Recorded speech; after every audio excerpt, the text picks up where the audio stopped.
Pregação e Pregadores, capítulo 13. O que evitar? Até agora temos considerado a preparação do sermão e certas coisas peculiares à preparação do sermão e de nós mesmos. Existe mais um assunto que algumas pessoas podem considerar trivial, mas para mim, ele tem a sua importância. O pregador deve anunciar de antemão o tema sobre o qual está prestes a pregar?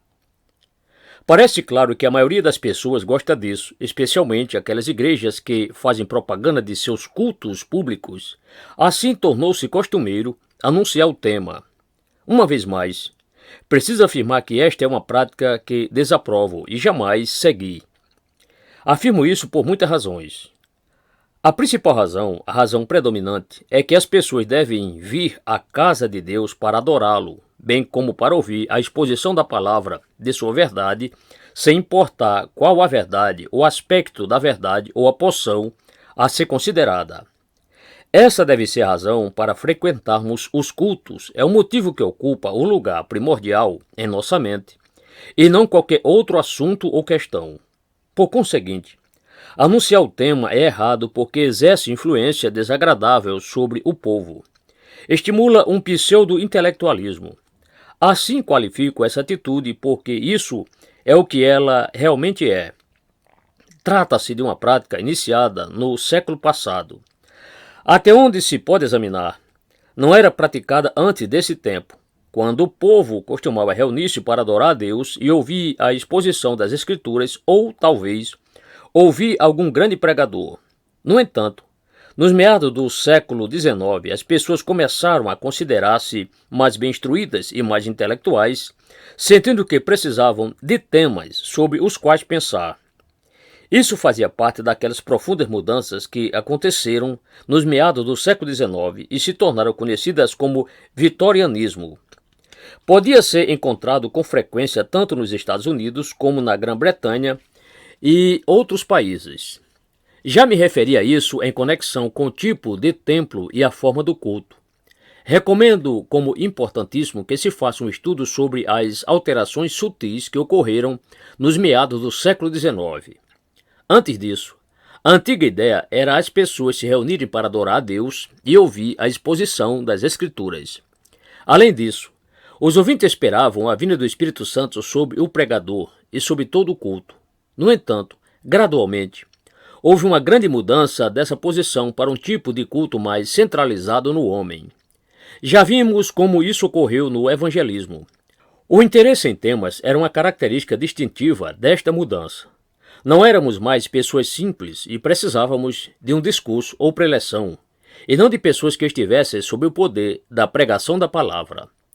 Na qualidade de pessoas entendidas, queríamos alimento para a mente, estímulo intelectual e negligenciávamos a sensibilidade espiritual. Estávamos interessados em assuntos, tópicos e o anúncio dos temas encorajava esse pseudo-intelectualismo. Esta atitude também estimula uma abordagem excessivamente teórica da verdade.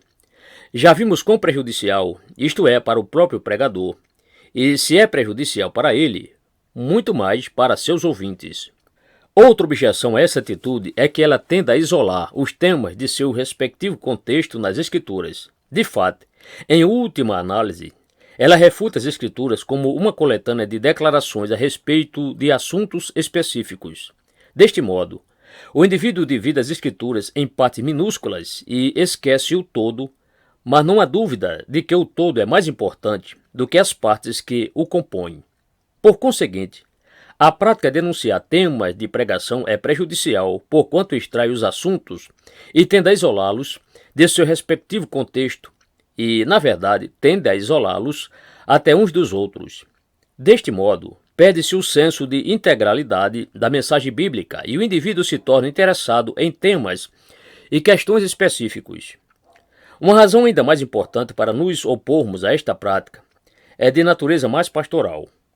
Por que as pessoas se interessam por temas? A resposta é: elas pensam que sabem de que necessitam e querem ouvir apenas as coisas sobre as quais elas dizem estar tremendamente interessadas. Você já deve ter deduzido que todo o meu argumento inclui o fato de que as pessoas comuns não estão, em última análise, em uma posição de saber do que necessitam. E a experiência que temos de nós mesmos no passado, bem como a própria experiência como pastores de almas, nos ensina que, com muita frequência, as pessoas têm noções errôneas sobre as suas próprias necessidades. Como é natural, o pregador também pode enganar-se quanto a este aspecto, mas este equívoco se aplica muito mais à congregação. Repito, uma parte de toda a nossa maneira de lidar com este assunto é não permitir que os ouvintes decidam o tema da pregação e não encorajá-los neste sentido. Pelo contrário, devemos expor-lhes a verdade em sua inteireza, levando-os a perceber que existem aspectos vitais que ainda desconhecem e pelos quais, aparentemente, não se interessam de modo algum. No entanto, deviam mostrar interesse por toda a verdade, bem como por todos os seus aspectos. E cumpre-nos mostrar-lhes que necessitam disto. Permitam-me expressar o assunto desta maneira. Sempre haverá o perigo de nos tornarmos deficientes, destituídos de equilíbrio na vida cristã. Algumas pessoas são tremendamente interessadas, conforme dizem, nos assuntos proféticos, e sempre querem saber se o pregador falará sobre esses assuntos. Em caso positivo, virão ao culto. Não duvidemos disso. Já descobri isso muitas vezes. Lembro-me do falecido Dr. G. Campbell Morgan, meu antecessor, que em certa ocasião me disse em tom de brincadeira, aspas, se você quiser ter uma multidão excepcional de ouvintes, anuncie que pregará sobre assuntos proféticos, e você conseguirá essa multidão, fecha aspas. Existem pessoas assim, elas cobiçam temas específicos, profecia, santidade e coisas semelhantes. Por conseguinte, se anunciamos o tema da pregação, tendemos por aumentar este perigo de uma vida cristã assimétrica, desequilibrada. No entanto, permita-me colocar a questão como uma generalização. Muitas vezes tenho ficado surpreso ao observar como as igrejas e os pregadores se prenderam a métodos do século XIX, mesmo depois de haverem abandonado as grandes verdades enfatizadas, principalmente na primeira parte daquele século. Esse hábito e prática de anunciar um tema, de ter um coral e uma mensagem para as crianças, todas essas coisas surgiram durante o século passado. Não eram realizadas antes disso. Faziam parte do pseudo-intelectualismo da fase vitoriana. Agora estamos experimentando os seus resultados. Estou chamando a atenção para isso, porque sinto que há uma necessidade urgente de nos livrarmos desses hábitos maus, dessa falsa respeitabilidade e intelectualismo que tanto caracterizaram o final do século passado. Essas coisas têm dominado os nossos cultos e sinto que servem apenas para prejudicar a pregação do Evangelho e a centralidade da pregação do Evangelho. Em vez de simplesmente perpetuarmos determinadas práticas, temos de perguntar: por que eu devo fazer isto? Como surgiu este costume? Quando fizermos isso, descobriremos que muitas dessas coisas que atualmente são tidas como essenciais foram introduzidas somente nos meados do século passado e por motivos errados. Quão diferente seria o estado das nossas igrejas se todos nos mostrássemos tão preocupados em ser ortodoxos em nossas crenças como o somos em nossa conformidade com as coisas a fazer e com as coisas feitas nas igrejas. É indispensável nestes dias que digamos algo sobre toda a questão da pregação pelo rádio e pela televisão. Fiz alusão a isso na introdução a esta série de preleções, mas preciso destacar novamente esse particular, por ser uma questão muito debatida pela maioria dos pregadores nestes dias. Como uma ou duas exceções por motivo de circunstâncias especiais, isto é algo que tenho me recusado a fazer, porquanto tenho mantido o ponto de vista, como faço até agora, de que esses meios de comunicar a verdade são adversários da verdadeira pregação. Discussões e conversas sobre temas diferentes, bem como entrevistas, são coisas que classifico em uma categoria diferente.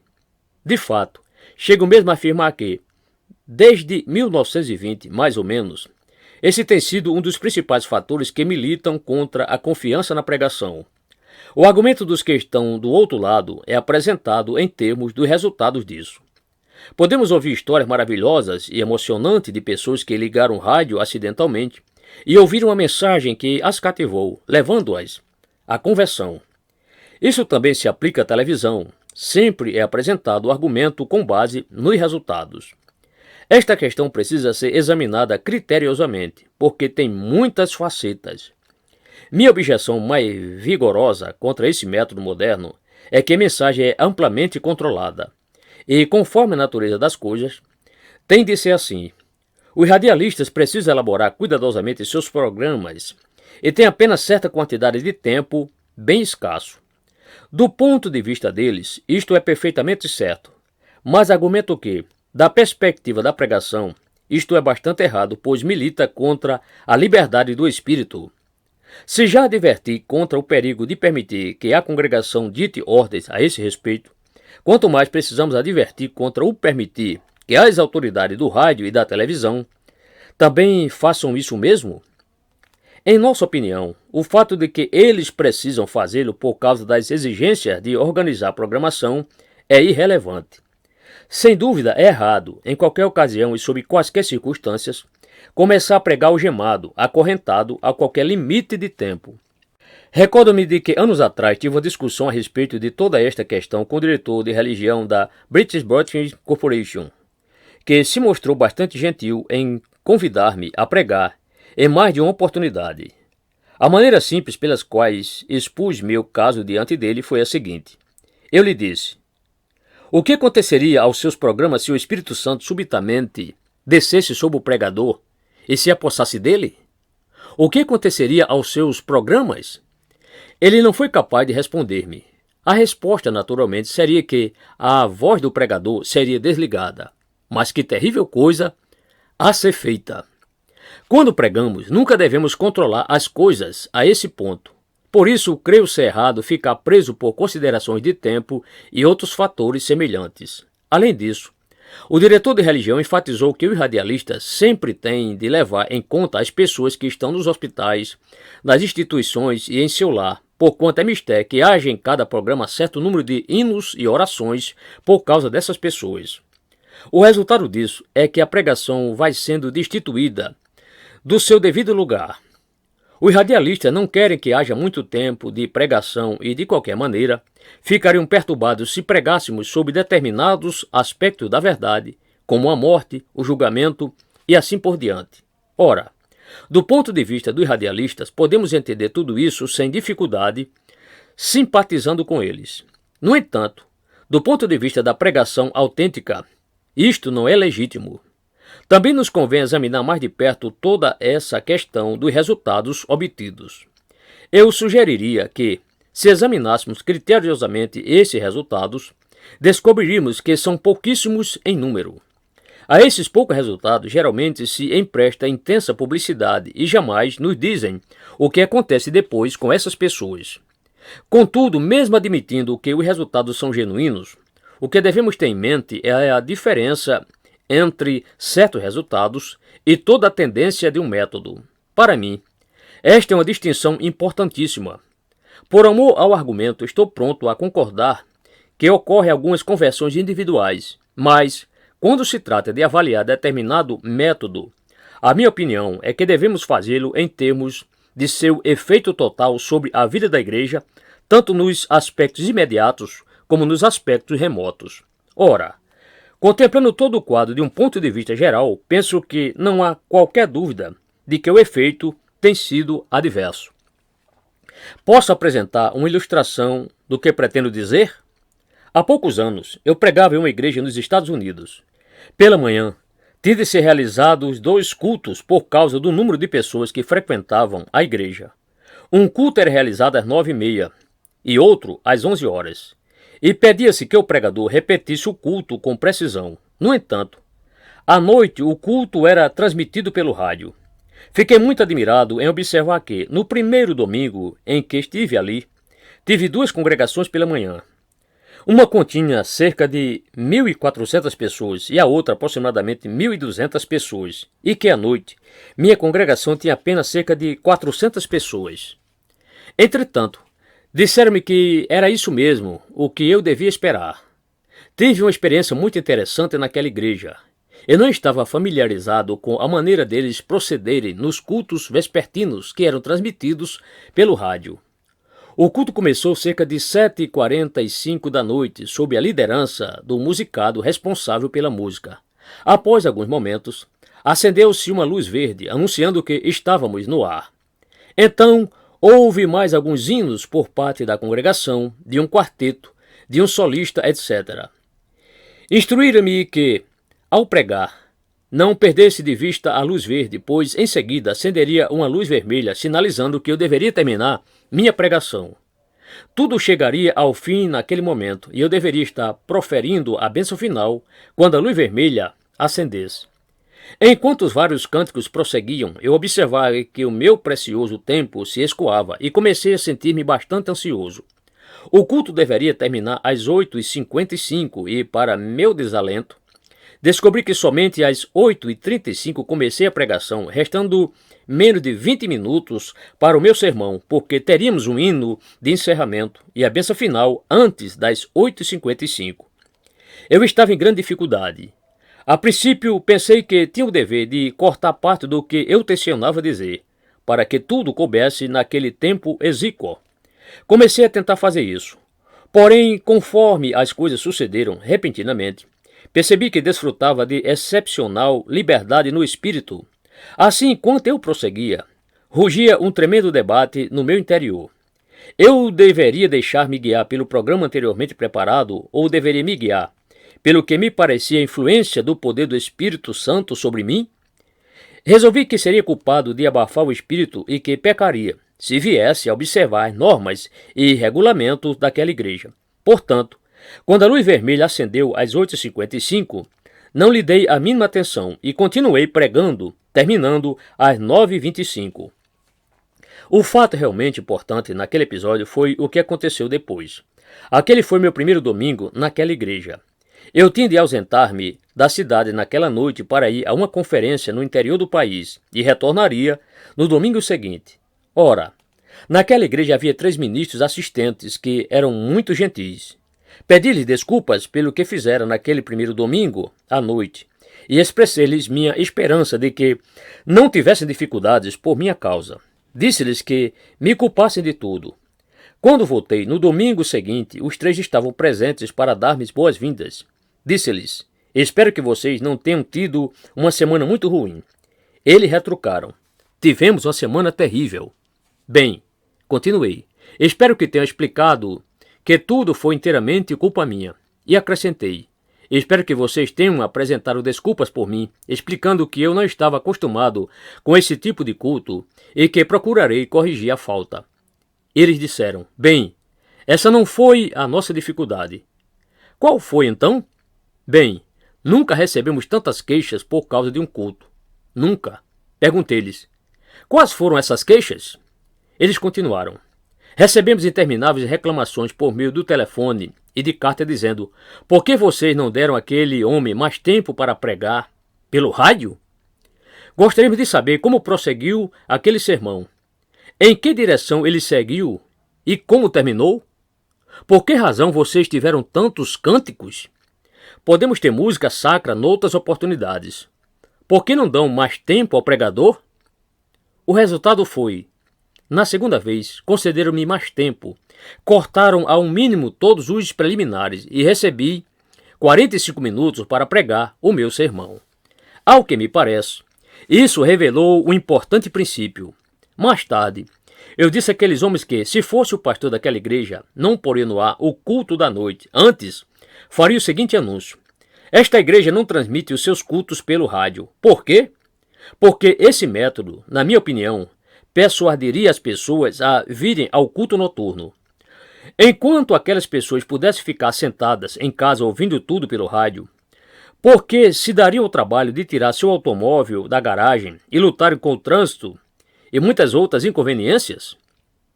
Os cultos transmitidos pelo rádio, segundo temo, têm desencorajado as pessoas de virem à casa de Deus, ensinando-lhes péssimos hábitos.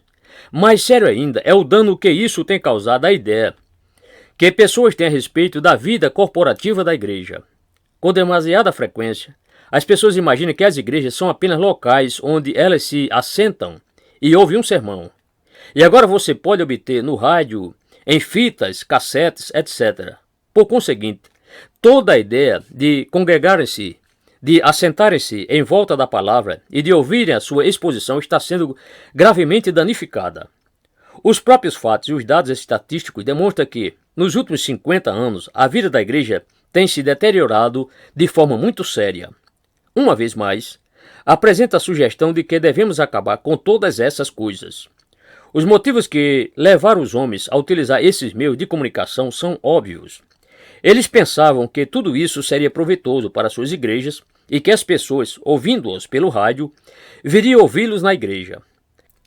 Mas asseguro que as coisas não têm sido assim e que vocês talvez verão no futuro Deus reavivando a sua obra na igreja, e aqueles que frequentam-na com assiduidade serão os que participarão mais intensamente das bênçãos. Foi sempre assim que Deus agiu no passado. O que nos espanta novamente é que as pessoas não querem fazer as coisas da maneira que Deus sempre tem abençoado. Pelo contrário, contentam-se com essa atitude de indiferença para com a igreja. Isto é um erro fundamental na compreensão da verdadeira doutrina da igreja cristã, a unidade do Espírito no vínculo da paz, o ajuntamento do povo de Deus. Porque onde estiverem 2 ou 3 reunidos em meu nome, ali estou no meio deles. Sempre me opus à ideia de tentar forçar as pessoas a frequentarem os cultos na igreja. O que estou dizendo é que a nossa pregação deveria infundir-lhes forte desejo de frequentar a igreja. Não precisamos açoitá-las para que venham. Considerem aquelas pessoas em Atos 2. Diariamente, vocês devem estar lembrados, de casa em casa, eles perseveravam unânimes nestas coisas. A ideia de que as pessoas devem contentar-se em participar de um único culto a cada domingo revela o fracasso de não entender o verdadeiro caráter do cristão. Ele se assemelha a um bebê recém-nascido que deseja o genuíno leite da palavra. Também deseja estar na companhia de seus irmãos para amá-los. Mas a atitude sobra a qual falamos parece indicar uma ideia errônea sobre a igreja e o crente individual, como um recém-nascido. Temos permitido que essas forças externas nos influenciem exageradamente. Sugiro que é chegada a hora de acabarmos com todas essas práticas e retornarmos ao quadro da igreja apresentado no Novo Testamento. Com o advento do toca-fitas, não há mais qualquer dificuldade em prover o necessário aos membros idosos e enfermos das igrejas locais. Passamos agora a considerar aquelas coisas que nos convém evitar na pregação. Já tratamos de algumas delas, mas ainda há pontos intocados, começando pelo pregador propriamente dito. O que ele deve evitar? Acima e antes de tudo, o profissionalismo. Este é o maior de todos os perigos do ministério. Trata-se de algo contra o que os pregadores têm de lutar enquanto viverem. Para mim, o profissionalismo é abominável em qualquer lugar, em toda parte. Eu o detestava quando era médico, e ainda o detesto. Existe certo tipo de médico que é mais profissional. Ele possui todas as atitudes e graças, sabendo tudo o que deve dizer e fazer, mas geralmente é um mau médico. Quanto melhor o médico, menos evidências ele dará do profissionalismo. Ora, esse mesmo fenômeno é infinitamente mais verdadeiro no ministério cristão. Seja-me permitido esclarecer mais explicitamente o que quero dizer. Não pode acontecer a um pregador coisa pior do que ele chegar a um estágio em que sua maior razão para pregar nas manhãs de domingo é a obrigação de fazer tal coisa. Para ele, a pregação significa apenas que ele está realizando a tarefa como uma forma de emprego. Perdeu o contato com aquilo que o moveu e o impeliu originalmente. Agora, tudo é uma questão de rotina.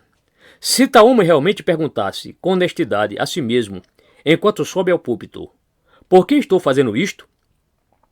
Teria de responder para si mesmo, foi anunciado que eu faria isto, portanto, eu o farei por uma questão de dever. Isto é uma confissão de profissionalismo. Essa atitude também transparece de muitas maneiras durante o culto. Esse tipo de pregador é geralmente bastante formal. Tudo o que ele faz é estudado cuidadosamente. Ora, isso sempre será sinal de profissionalismo. Usando uma ilustração do campo da medicina, lembro-me de um homem que costumava divertir aqueles dentre nós que estávamos mais interessados em aprender medicina do que em adquirir boas maneiras de lidar com os pacientes nos leitos. Ficávamos divertidos ante a maneira como aquele homem costumava aplicar o estetoscópio no tórax do paciente. Os grandiosos feitos floreados não tinham qualquer relação com a medicina. Na verdade, ele não era um bom intérprete do que tinha ouvido, mas os modos e gestos graciosos com que aplicava o estetoscópio eram dignos de ser contemplados. Sem dúvida, aquilo tinha um efeito em algumas pessoas, especialmente aquelas que sofriam de alguma condição psicológica ou psicossomática, mas, se alguém estiver verdadeiramente enfermo, isso será capaz de ajudá-lo. Infelizmente, às vezes isso pode ser visto em nossos púlpitos. Ocasionalmente, é patético notar a postura e o caráter estudado de quase tudo quanto se faz ali. Em Londres, havia um famoso pregador que tinha por hábito dar uma viravolta, girando em torno de si mesmo, durante o culto, para que as pessoas tivessem a vantagem de contemplar as suas costas, bem como o seu rosto. Obviamente, ele dava grande atenção ao cuidado e penteado dos seus cabelos. Isso acontecia literalmente, e muita gente se juntava a fim de ver o espetáculo. Se eu não tivesse visto tal coisa com os meus próprios olhos, nunca teria acreditado. Mas tudo isso é o mais puro profissionalismo, da pior categoria. Já ouvi dizer que outro pregador manda ondular seus cabelos uma vez por semana, além de manter a pele em um tom bronzeado, produzido artificialmente.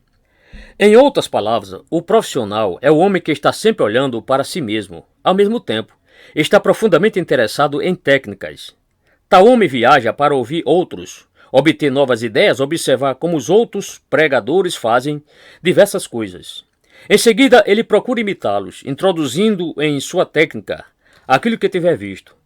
Deduzo que algo semelhante ocorre entre os atores de teatro. Já se foi o tempo em que um homem que era ator nato simplesmente punha-se a fazer papéis teatrais, aprendendo à medida que atuava. Porém, acredito que introduziram algo que é chamado de o método. Agora, todos os atores tendem por fazer a mesma coisa, o método. Não se trata mais do verdadeiro pendor teatral, no antigo sentido. Antes, tudo é aplicação de um método. Existem coisas que um pregador tem de evitar. Uma delas é a exibição de conhecimento.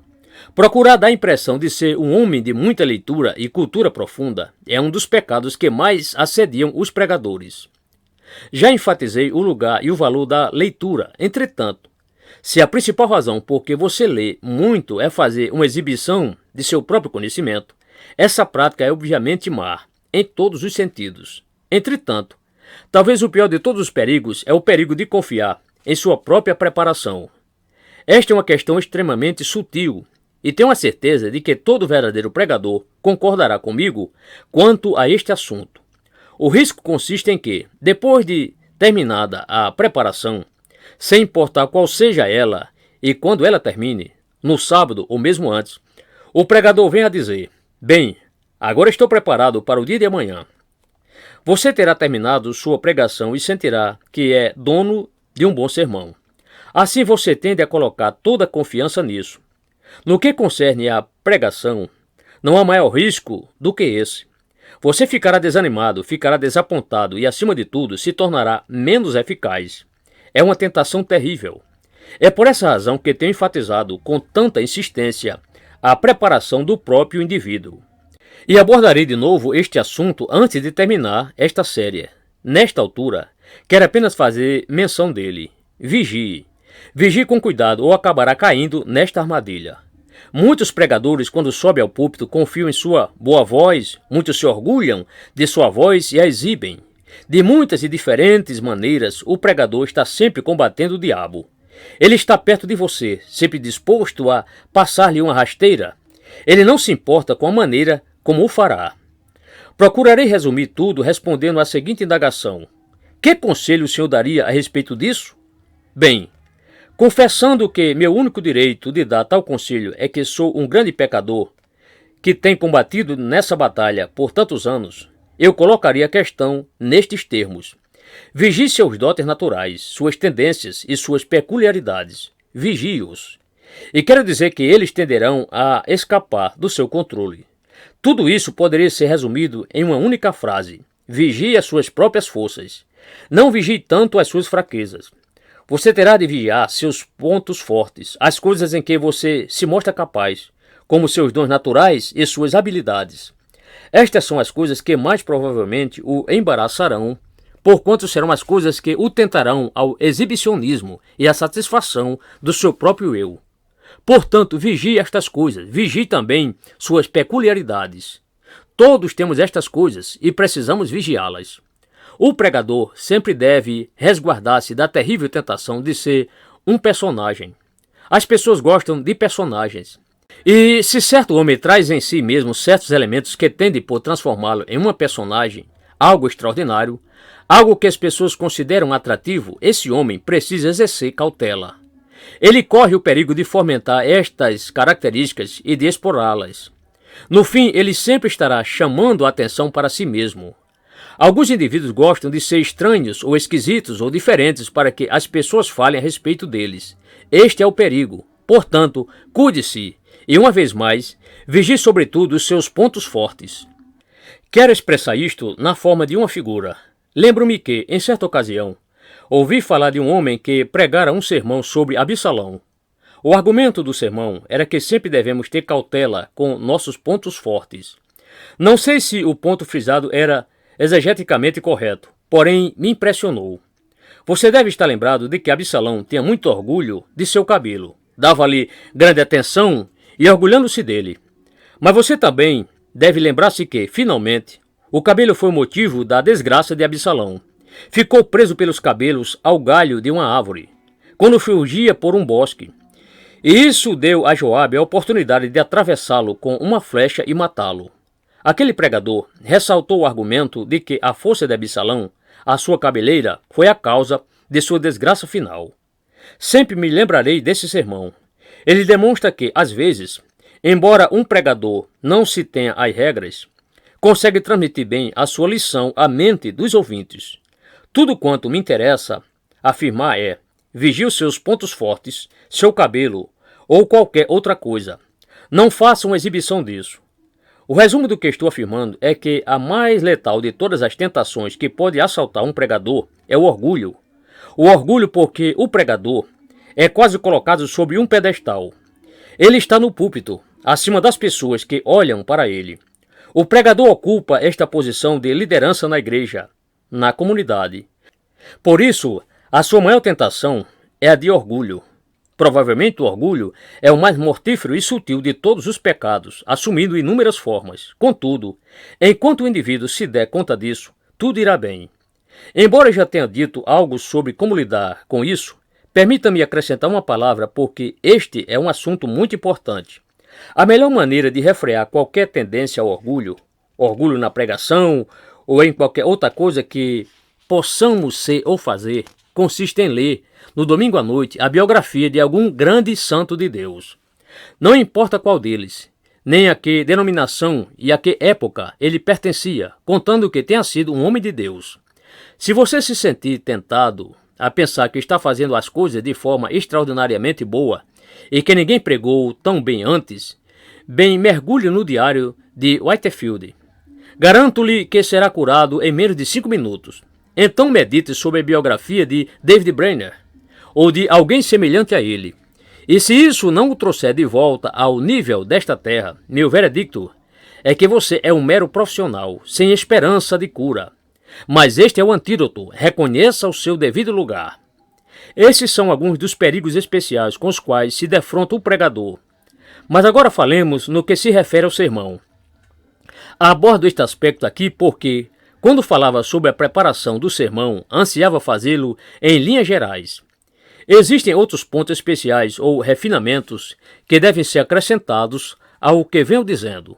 No que tange ao sermão propriamente dito, cuide para não torná-lo exageradamente intelectual. Coloco isto em primeiro lugar, especialmente no caso daqueles que são mais dotados, sobretudo, na intelectualidade. Eu não daria isso o primeiro lugar no caso de todos os homens, mas, quanto a alguns deles, esse fator tem de vir em primeiro lugar. Lembre-me do breve conselho que recebi no meu primeiro ano de ministério de um idoso pregador com quem eu pregava naquela ocasião. Naquela época, era costume no país de Gales que em ocasiões especiais 2 ministros pregassem consecutivamente no mesmo culto. O mais jovem primeiro, o idoso depois. Naquelas reuniões especiais tive de pregar sozinho no culto vespertino, pois o pregador idoso já havia pregado sozinho no culto da manhã e ambos pregaríamos no culto da noite. O idoso homem foi bastante gentil em ouvir-me à tarde, e aquela era a primeira vez em que me ouvia tentando pregar. Quando estávamos sendo conduzidos de automóvel para tomar chá na casa do pastor da igreja, o idoso pregador, que era exatamente 60 anos mais velho do que eu, me ofereceu com muita gentileza e desejo sincero de ajudar-me e encorajar-me esta séria advertência. Aspas. O grande defeito do sermão desta tarde foi que você exigiu demais da compreensão daquelas pessoas, deu-lhes assunto demais. Fecha aspas. Em seguida ele disse, eu lhe daria uma regra. Lembre-se dela enquanto viver. Somente uma em cada 12 pessoas de sua congregação é realmente inteligente. Somente uma em cada 12. Essa era a avaliação dele, não a minha. Lembre-se disso enquanto viver. Somente uma em cada 12. Lembre-se, prosseguiu ele, que essas pessoas não conseguirão aprender o que você lhes disser. Para elas, isso será impossível. Você estará somente deixando-as aturdidas, por isso você não as estará ajudando. E acrescentou, observe bem o que eu farei esta noite. Na realidade, estarei dizendo a mesma coisa, mas o farei de 3 maneiras diferentes. E foi exatamente isso o que ele fez, e com notável êxito. Ele era homem dotado de intelecto elevado, conhecido como grande teólogo e autor de vários comentários excelentes, tanto em galês como em inglês. Mas isso foi o que ele me recomendou. Agora estou apenas repetindo o seu excelente conselho. Cuidado com a intelectualidade exagerada. É quase inevitável que um jovem pregador tropece nesta armadilha, não é verdade? Ele teve de passar muitos anos estudando, lendo e debatendo assuntos importantes com outros estudiosos. E agora inclina-se por supor que todas as pessoas são como ele. Quanto mais cedo ele se conscientizar de que as coisas não são assim, melhor para ele, pois as pessoas que o ouvem são muito diferentes. Não gastaram tempo lendo, estudando e argumentando. São negociantes, ou profissionais liberais, ou trabalhadores braçais. Portanto, cuidado com intelectualidade em demasia. É claro que também estou pronto a enfatizar, com igual vigor, que tenhamos cuidado com intelectualidade em escassez. Falando em termos gerais, isso nem precisa ser enfatizado em nossos dias. No entanto, há pregadores aos quais temos de dizer, cuidado com o sentimentalismo e emoções exageradas. O primeiro tipo de pregador não tinha este elemento e se mostrava bastante intelectual. Mas existem aqueles pregadores que são excessivamente emocionais. Já ouvi homens que, após ter anunciado um texto, passaram a narrar uma sequência de histórias, geralmente muito sentimentais e muitas vezes pessoais. Isto é condenável. Além disso, há pregadores que precisam ser avisados de que não preguem somente exortações. Com muita frequência, alguns indivíduos imaginam que pregar é apenas apresentar uma exortação extensa. Começam exortando os ouvintes desde o começo do sermão. Todo o sermão consiste somente em aplicação. Não apresentam a verdade em primeiro lugar, nem fazem em seguida a aplicação inevitável da verdade. Passam todo o seu tempo atingindo sua gente, chicoteando-as, exortando-as, desafiando-as e forçando-as a que façam isto ou aquilo. No outro extremo, há homens que jamais exortam sob hipótese alguma.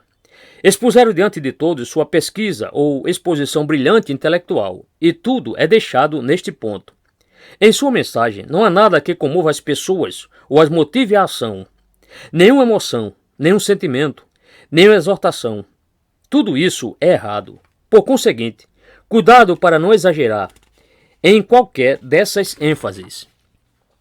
Um dos problemas mais complexos é o lugar que cabe a polêmica no sermão e na pregação. O elemento de polêmica é importante e tem o seu lugar definido. É bom para os ouvintes, mas nesta altura estou apenas advertindo contra o perigo de incluir polêmica exagerada no sermão. Outra vez, Este será o perigo típico do pregador mais intelectual.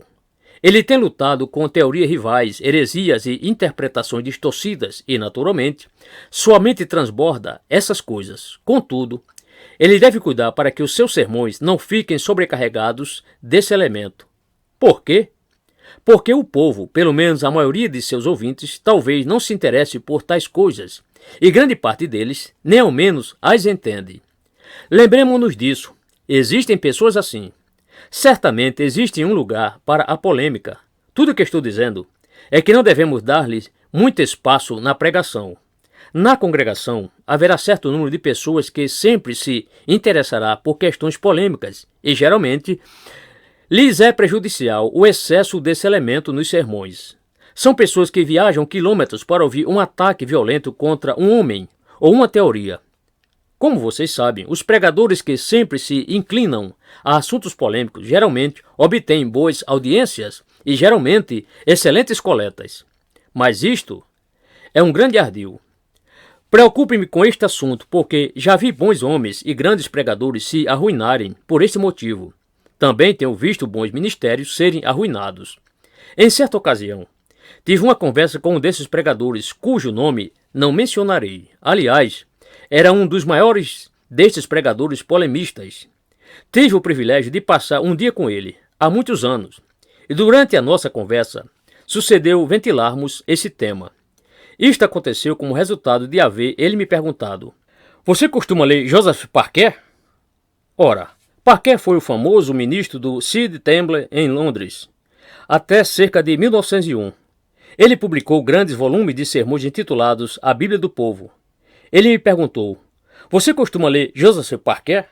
Respondi: "Não, leio pouquíssimo dos escritos de Joseph Parker." Ele ficou admirado com a minha resposta e prosseguiu: "Oh, eu leio Joseph Parker todos os domingos pela manhã. Sempre leio obras de Joseph Parker. Antes de ir à igreja, nas manhãs de domingo, ele me coloca na linha, compreende?" E continuou: "O velho Parker foi um homem maravilhoso. Não sei dizer o quanto me agrada ler Parker, transformar em picadinho aqueles modernistas e liberais da época dele." Isso me deu uma oportunidade e disse: "Bem, preciso confessar que isto não me atrai." O que Joseph Parker conseguiu realizar exatamente depois de haver transformado em picadinho aquelas pessoas? Isso armou o palco para nós e tivemos um longo debate que prosseguiu pelo dia inteiro. Lembro-me somente de 3 pontos ventilados naquela discussão. E só os menciono aqui porque creio que terão algum proveito. Eu sugeri àquele pregador verdadeiramente notável, bem conhecido em todo o mundo evangélico, que ele estava arruinando o seu grande ministério, quando a cada domingo à noite fazia seus ataques devorados e violentos ou contra um errôneo ensino protestante liberal, ou contra o catolicismo romano, ou mesmo, ocasionalmente, contra pessoas em particular. Esses ataques eram desferidos de maneira brilhante, mas eu tentava fazê-lo perceber que isto estava arruinando o seu ministério, e ao mesmo tempo rogava-lhe que retornasse a uma pregação mais evangélica. Mas ele objetou: "Você não está sendo bíblico. Deixe-me lembrar-lhe o que nos diz o apóstolo Paulo em Gálatas 2.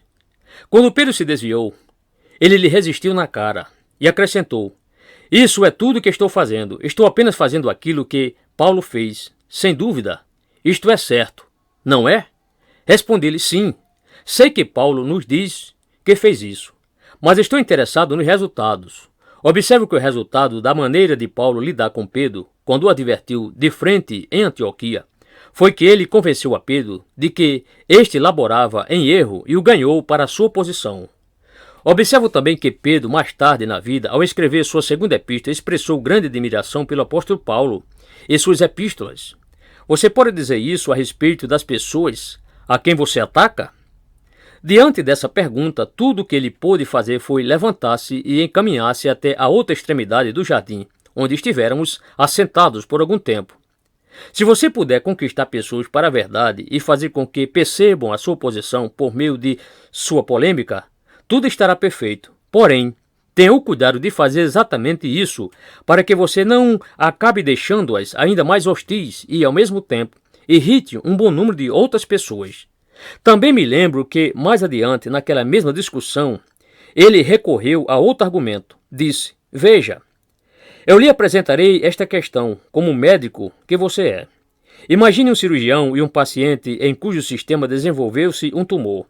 Se for permitido que esse tumor continue crescendo, terminará matando aquela paciente. Para este, só existe uma esperança. Aquele tumor precisa ser removido mediante uma intervenção cirúrgica. E disse mais: o médico não quer operar, mas para salvar a vida daquele homem, não lhe resta outro recurso, tem de extrair o câncer do sistema e do corpo daquele homem. E finalmente acrescentou: essa é precisamente a minha posição. Não quero fazer o que estou fazendo, mas tenho de fazê-lo, pois este câncer tem se desenvolvido no corpo da igreja. É necessário removê-lo, é preciso extirpá-lo. Qual foi a resposta a esse argumento? Bem, nessa conjuntura era mister pensar com rapidez, mas a resposta, ao que me parecia, era bastante óbvia. Disse-lhe: existe aquilo que se chama de desenvolver uma mentalidade de cirurgião, ou tornar-se o que é descrito como açougueiro. Um dos perigos que assediam os cirurgiões é o de caírem no hábito de pensar somente em termos de intervenções cirúrgicas, esquecendo o tratamento clínico. Isso é algo com que o cirurgião tem de tomar muito cuidado. Se você ficar seriamente enfermo, aconselhei-o: nunca aceite o veredicto apenas de um cirurgião. Sempre confirme o conselho dele com o veredicto de seu clínico geral ou de outro cirurgião. Sim, o cirurgião tende a desenvolver a mentalidade cirúrgica e, inconscientemente, no momento em que olha para um paciente, tende a pensar em termos de cirurgia. Esse é um fator indiscutível. Por conseguinte, voltando-me ao meu interlocutor, eu lhe disse: você pode me dizer com toda honestidade que está isento desta mentalidade de cirurgião? Pode afirmar que não gosta de operar desta maneira? Novamente, ele teve grande dificuldade por alguns momentos. Lembro-me também do terceiro grande argumento. Ele disse: bem, ouça isto. Sem dúvida, isso será capaz de convencê-lo. Cada vez que me envolvo naquilo que você chama de uma das minhas críticas violentas e demoradas, cada vez que faço aquilo que você diz ser tão prejudicial, sabe qual é o resultado? A circulação de meu semanário se eleva como um foguete. O que você tem a dizer sobre isto? E respondi: bem, o que tenho a dizer é o seguinte: já observei que sempre que há uma briga de cachorro na rua, uma multidão se reúne em volta. Sempre haverá pessoas que gostam de apreciar conflitos. Por essa razão, não me surpreendo que a circulação de seu jornal aumente tanto. Se você atacar diversas coisas e apelar ao público que lhe dê dinheiro para ajudá-lo em sua causa, sempre conseguirá pessoas que o apoiem. Mas isso tudo é negativo, é destrutivo, não edifica qualquer congregação. Por conseguinte, acautele-se para não abusar do fator polêmico. Aquele homem em particular, com quem tive aquela discussão, terminou a sua vida em comparativa solidão, e a sua igreja, depois de ter sido uma numerosa congregação, terminou reduzida em número e em influência. As pessoas se reunirão para escutar esses ataques. Eles apelam à carne e as pessoas gostam disso. Mas você nunca poderá edificar uma igreja sobre o alicerce da polêmica. Não poderá edificar uma igreja sobre a apologética, quanto menos sobre a polêmica. O pregador foi chamado primariamente para anunciar a verdade positiva. No entanto, para ser justo, devo dizer-lhes que devem se guardar do uso de pouquíssima polêmica. Existem alguns homens que gostam de ter a reputação de ser indivíduos inofensivos. Reivindica-se que eles nunca são negativos e gostam de dizer isso a respeito de si mesmos. Nunca negativos, sempre positivos. Ora, isso é uma fraude descarada e hipocrisia. As Escrituras contêm um elemento polêmico em suas páginas, e esse elemento precisa ser exposto em nossa pregação. Temos de advertir o nosso povo, temos de guiá-los. Contudo, nunca devemos desenvolver a ideia de que somos os defensores da verdade e desperdiçar o nosso tempo sempre atacando pessoas e ponto de vista. Isso se torna muito negativo. Não há vida nessa atitude que, por certo, arruinará a vida de qualquer igreja. Ainda neste assunto, também gostaria de dizer o seguinte: acautele-se e mantenha vigilância permanente quanto ao uso da ironia. Ela tem o seu devido lugar, mas cuidado com ela. A maioria das pessoas não atende completamente porque não percebe que estamos sendo irônicos. Elas tomam as nossas palavras no sentido literal e se ofendem com elas. Portanto, tenha cuidado com isso. A ironia pode ser usada e, às vezes, precisa ser usada, mas reconheça que ela é uma arma perigosa. Penso que sempre devemos evitar o ridicularizar os outros. Portanto, o equilíbrio dessa prática no sermão se revela nas palavras de Paulo em Filipenses 1. Estou incumbido da defesa e confirmação do Evangelho. Não envolve apenas defesa, portanto, não nos tornemos guardiões ou defensores da fé. Sempre haverá defesa e confirmação. Que haja esse equilíbrio e que haja mais confirmação do que defesa. Assim, procure edificar as pessoas, dê-lhes mensagens perfeitamente equilibradas, pregue todo o conselho de Deus. Em último lugar, cuide do método de apresentação. Muitos problemas surgem com a própria apresentação do sermão. Conheci um homem que nunca caminhava para o púlpito nos domingos pela manhã. Ele sempre corria para lá. Ele, o homem que, viajando dessa maneira, estava apenas imitando outro que fazia a mesma coisa. Posso imaginar que a ideia por trás disso era de mostrar o quão ansiosos eles se sentiam por anunciar a verdade. Mas, conforme vejo as coisas, aquilo apenas chamava a atenção para eles mesmos. Existe algo ainda pior do que correr na direção do púlpito. É chegar ao púlpito com um sorriso fingido nos lábios. Você, sem dúvida, conhece aquele tipo de homem que sobe ao púlpito e exibe um sorriso fingido para, em seguida, saudar a congregação com palavras como "Bom dia, minha gente! Que ótimo vê-los aqui! E como é bom que vocês vieram!" Mas pior ainda será se ele começar a contar uma piada ou duas somente para deixar os ouvintes à vontade, descontraídos. Já ouvi alguém argumentar que esse tipo de coisa pode ser justificada no caso de uma campanha evangelística em um salão público. Mas garanto que é uma atitude errônea, sempre em qualquer lugar, se estiver vinculada à obra cristã. Por que uma atitude errônea? Porque toda essa abordagem labora em erro. Não se trata de um culto nosso. As pessoas não vêm ali para contemplar-nos ou agradar-nos. Não é como convidar as pessoas para nos visitarem em casa. A reunião não nos pertence de modo algum.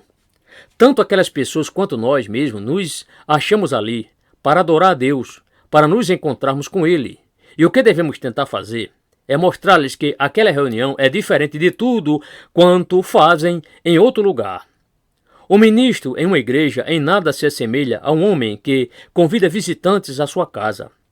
Não é ele quem manda ali, pois ele mesmo é apenas um servo.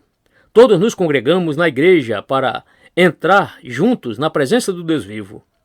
Não posso enfatizar demais que devemos nos esforçar muito para demonstrar a diferença entre estas duas coisas. Condeno abertamente a prática de sugerir ao povo que não há nada singular em comum em nossas reuniões e dizer "Bom dia, minha gente", e de deixá-los à vontade com algumas piadinhas. Se você quiser agir dessa forma em seu próprio lar, tem toda a liberdade de fazê-lo, mas uma igreja não é o seu lar, e você mesmo está em sujeição a Deus. Temos de enfatizar esta diferença. Permita-me reforçar este ponto de uma maneira que a torna quase ridícula. Conheci um diácono, pobre sujeito, que anelava sempre por ser gentil e agradável, e de fato ele o era. Mas tendia por levar essa atitude ao extremo. Comecei a observar que, na ceia do Senhor, quando eu distribuía o pão aos diáconos, esse homem, ao tomar o seu pedaço, sempre cochichava "Obrigado", e fazia a mesma coisa ao receber o vinho. Tive de destacar para ele o fato de que era um erro dizer obrigado em tais ocasiões. Se ele estivesse em minha casa como convidado e eu lhe estendesse um prato com pão e manteiga, então eu poderia esperar que ele dissesse obrigado. Mas não devia fazer isso quando recebia o pão durante a ceia do Senhor. Por que essa diferença? Durante a ceia do Senhor, não sou eu quem lhe oferece nem o pão nem vinho, por isso ele não precisa agradecer-me. A polidez e o tipo de comportamento correto em ocasiões sociais tornam-se erradas na ceia. O bom homem jamais tomara consciência do que estava acontecendo. O que ele necessitava era do senso da presença de Deus. Isto não significa, por outro lado, que devemos nos revestir de falsa dignidade, tornando-nos pomposos. Estou falando sobre reverência e piedoso temor. Acima de tudo, não usemos um tom de voz clerical. Que coisa horrível é essa? E, no entanto, quão comum. Os homens mais jovens geralmente desenvolvem esse mau hábito. Ouvem outros pregadores e começam eles mesmos a usar esse afetado tom de voz clerical. Mas isso ofende as pessoas. Todavia, pior ainda é o pregador se envolver de uma falsa aparência de piedade. Beatice, que horrível! De acordo com certa crônica, Spurgeon lançou no ridículo essa atitude, certa ocasião, com razão ou sem razão, no tocante a certas pessoas que ele julgou serem culpadas dessa hipocrisia nos dias em que ele viveu. Adaptando as palavras de Atos 1, verso 11, ele indagou: Varões, por que estáis olhando para as alturas? Seu propósito era ridicularizar aquelas pessoas que olham para o alto com uma expressão beata, procurando persuadir a si mesmas que são muito piedosas. Nesta conexão, ele também disse algo de grande sabedoria. Afirmou que, sempre que se vê um homem que tem a reputação de parecer muito santo e que sente prazer nessa reputação, podemos estar certos de que ele sofre do fígado. Concordo com ele 100%. O Novo Testamento recomenda-nos que, ao jejuarmos, devemos ungir a cabeça com óleo. De fato, recomenda-nos que façamos tudo o que estiver ao nosso alcance para não darmos a impressão de que estamos jejuando. Não devemos chamar atenção para nós mesmos, ou para aquilo que somos, ou para o que estivermos fazendo. Mais uma observação. Evite o tom de conversa e o estilo descontraído na pregação. Quão indignas são todas essas coisas em conexão com a pregação, e por semelhante modo, nunca seja um comediante. Não cultive nem pratique gestos engraçados. Tudo o que é cômico deve ser evitado. Então, qual é a regra? Seja natural, esqueça-se de si mesmo. Fique tão absorvido com o que estiver fazendo, com a consciência da presença de Deus, com a glória e grandeza da verdade que você estiver pregando, e com a ocasião que uniu a todos os presentes, a ponto de sentir-se arrebatado por essas coisas e esquecer-se de si mesmo completamente. Essa é a atitude correta. É a única condição de segurança, é a única maneira pela qual honraremos a Deus.